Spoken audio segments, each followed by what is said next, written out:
وەزارەتی ڕۆشنبیری و لاوانی حکوومەتی هەرێمی کوردستان بە چاودێری حەمە سەعید وەزیری ڕۆشنبیری هەشتمین فێستیڤاڵی نێودەوڵەتی شان و شەقامی کەرکووک بۆ ساڵی 2024 ڕادەگەێنێت. لە ئێستادا سەرقاڵی ئامادەکاریەکان و وەرگرتنی بەرهەمە شانویەکانن. بۆ قسەکردن لەسەر دوایین ئامادەکاریەکان بۆ بەڕێوەچوونی هەشتمین فێستیڤاڵی نێودەوڵەتی شان و شەقامی کەرکووک ڕاستەوخۆ پەیامنێرمان ئاسۆ ئەحمەد لە کەرکووک لەگەڵدایە. ئاسۆ سڵاوت لێبێ، ئەگەر بکرێت زانیاریەکانمان بۆ بخەیتە ڕوو لەوبارەیەوە.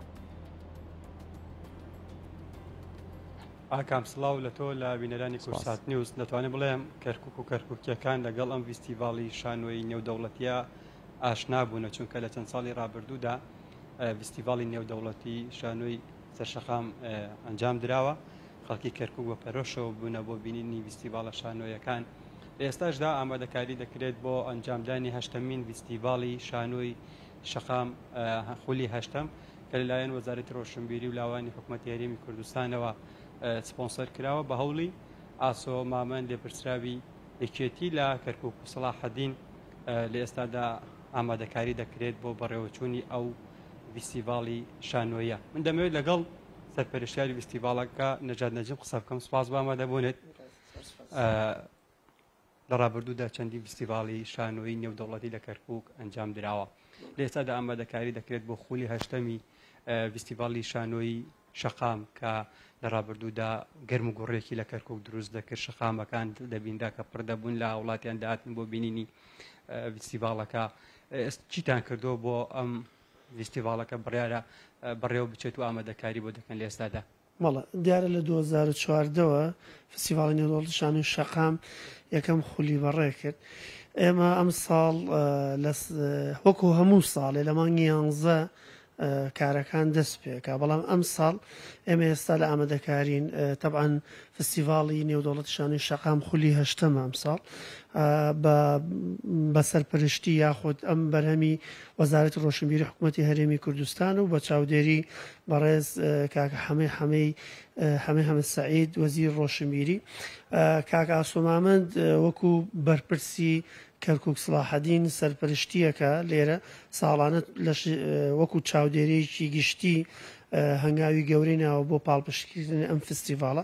بە تایبەت لەم فستیڤاڵی ئەم ساڵمان ئێمە دوێنێ شەو ئەعلانمان کرد، لۆگۆی هەشتمین فستیڤاڵمان ئەعلان کرد کە کاکە ئاسۆ و کاکە حەمە سەعید ڕاستەخۆ لەگەڵ کاک فەهمی بورهان ڕۆڵی گەورەیان بینی بۆ بەرەو پێشچوونی بابەتەکانی فستیڤاڵ کە هاوکاری گەورە بوون.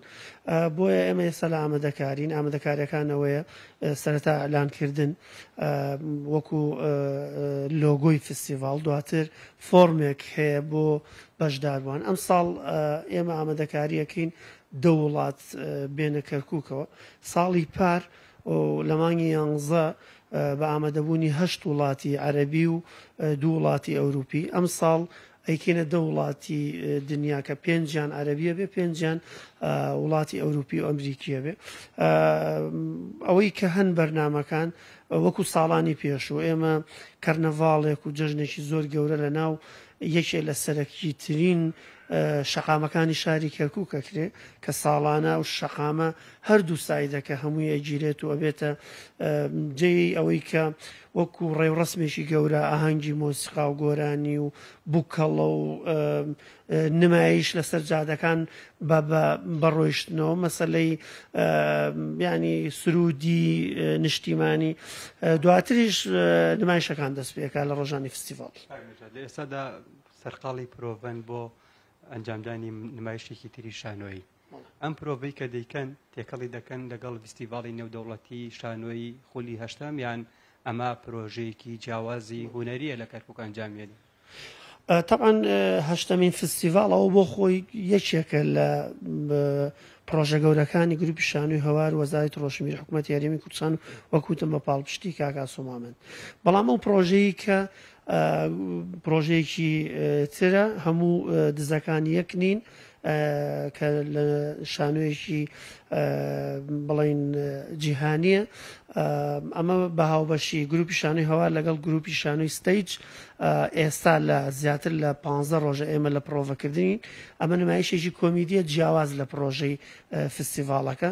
ئێمە لە ئامادەکردین تقریباً چل ڕۆژێکی تر دەستەکەین نمایشەکەم نمایشمان لە شاری کەرکووک بێت دواتر دەچێتە شارەکانی تر بەڵام پرۆژەی فستیڤاڵ ئەو پرۆژەیەکی زۆر گەورەیە تەنانەت حکوومەت یاخود وەزارەتی ڕۆشنبیری زۆر بە قووەتی لە پشت ئەم کارەوەیە چونکە لە ناوچەکە نەک لە بەس لە عێراق هەر لە ناوچەکە وەکو لە ئێران و تورکیا و سووریا و وڵاتانی عەرەبیش تەنانەت ئێمە شوێنێکمانەیە کە لە ئیمارات کە کۆکەرەوەی شانۆکارانی دنیاە ئەم فستیڤاڵی کەرکووک دانی پێیانرێ نوێنەریان دێ ئەم ساڵ زۆرترین چالاکیە بێ چاپی کتێبە بێ پانێڵە بێ نمایشە بێ مۆسیقا هەڵپەرچیە بێ بۆی ئەمە ئەو پرۆژەیە جیاوازە لە پرۆژ ئێستا ئەوەی بۆ خەڵکو و هونەرمەندانی کەرکووک گرنگە کەی دەست دەکەن بە خۆناغی بانگێشتکردنی میوانەکان شوێنەکان کوێ بێ دیاریتان کردویان ئەمە جارێ سەرەتایەکە ئێمە وەکو سەرەتا بەس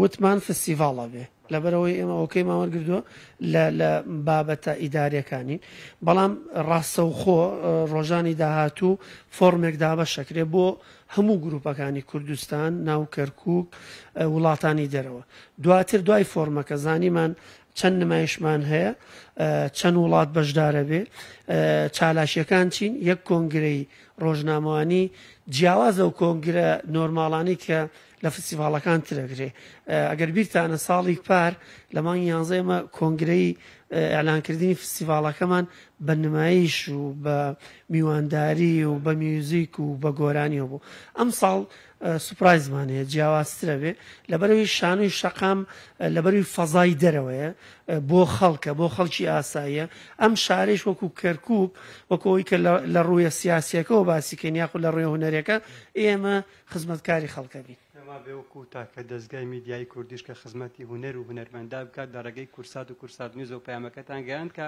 ڕاتانگەیان فستیڤاڵی شانۆی خولی هەشتەم ئەنجامەدەن 5 دقەی نەبردوای یەکەم پۆستی من وەکو لە فەیسبوک و لە بڵین پیجی فستیڤاڵ یەکەم دەستگای ڕاگەاندن کورسات پەیوەندی پێوە کردمەوە خۆشبەختانەوە یەکەم لێدوانیشەوێ دیارە ئێمە پێویستمان بەتایبەت بۆ کورسات هەلێستۆ داوای لەکەین بۆی بێتە سپۆنسەری میدیایی فستیڤاڵ لەگەڵ هەموو ئەو دەستگا ڕاگەاندنانەی ناو کەرکووک و دەرەوەی کەرکووک بتوان پشتیوانی فستیڤاڵ سپاس دەستخۆش سپاس نەژاد نەجم سەرپەرشتیاری فستیڤاڵی شانۆی شەقام خولی هەشتەم ئاکامەمانە زانیاریەکان بوون وەکو پێتم وت خەڵکی کەرکووک ئاشنان بەم جۆرە فستیڤاڵە هونەریانە باشە دڵنیام دوای ئەم ڕاستە و خۆیە هونەرمەندان و هاوڵاتیانی کەرکووک ئەوانەی ئارەزووی هونەر و هونەرمەندیانیان هەیە چاوەڕوان دەکەن بە زووترین کاتی فستیڤاڵەکە بێت بۆ ئەوی بەشدار بن لە فستیڤاڵی شانۆی سەرشەقام خولی هەشتەم کە بڕار لە پارێزگای کەرکووک بەڕێوە بچێت بەڵێ ئاسۆ سپاس بۆ تۆ هونەرمەند نەژاد نەجم